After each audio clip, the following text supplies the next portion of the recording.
दुपट्टा। जब वही साधु सातवीं भाभी के पास आया तो वीणा कहने लगी, बज बज बस बस मेरी वीणा छानगी, मैं खड़ी दुष्टा तेरे द्वार। उठ दुष्टा भिक्षा डाल पंजाब की लोक कथाएं। यह सुनकर उस भाभी को सभी बात याद आ गई कि यह तो उसी लड़की की आवाज है जिसको मैंने अपने पति से कटवाया था। इसके खून से ही तो मैंने पहले अपना लाल दुपट्टा रंगवाया था। उसने साधु के लिए एक मुट्ठी भर राख उसके भिक्षा पात्र में डाल दी। साधु आगे चलकर जब रानी अर्थात उसकी सास की ओर बढ़ा तो उस वीणा में से यह आवाज आई, बजबज जबज मेरी वीणा छानगी, माँ खड़ी तेरे द्वार। उठकर माए भिक्षा डाल। उसकी माँ ने अपनी बेटी की आवाज को पहचान लिया और उसे लगा कि यह तो ठीक वही वीणा है जो कभी उस बेरी से बनी थी। रानी को उस वीणा में से अपनी बेटी का सुंदर मुखड़ा भी दिखाई दिया।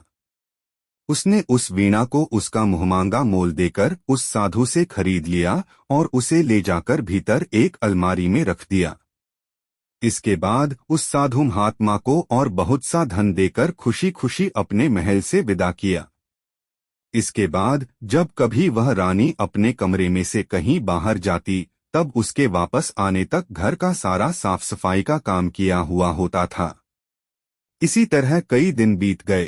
रानी बहुत हैरान थी कि उसके जाने के बाद आकर कौन व्यक्ति उसके कमरे आदि का सारा कामकाज पूरा कर जाया करता है। कभी आटा गूंथा हुआ होता है, कभी रोटी बनी होती है और कभी तो रसोई के सभी बर्तन साफ करके सलीके से रख दिए होते हैं।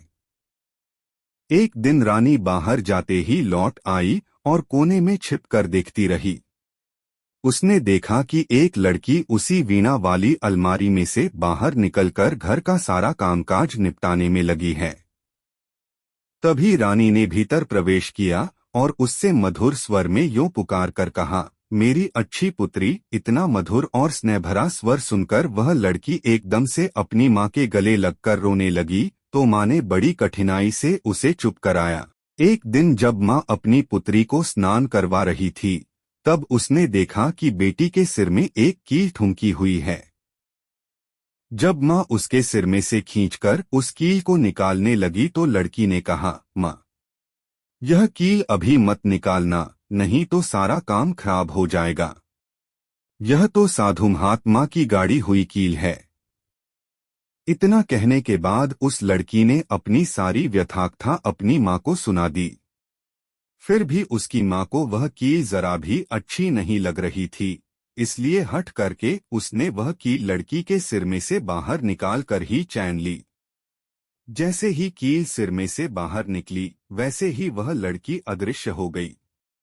अब वह उससे कहने लगी, माँ देखो तुम घबराना नहीं। माँ आगे जब कभी तुम मुझे याद करोगी तब मैं तुरंत तुम्हारी सेवा में आ जाया करूंगी, परंतु अब तुम्हारे सामने नहीं आ सकती। तुमने तो मेरी साधु की निशानी को ही भूल से गवा दिया। उसके बाद लड़की की आवाज तो बहुत बार सुनाई दी, परंतु अपनी उस वीणा के साथ उसकी बेटी उसे फिर कभी भी दिखाई न दी।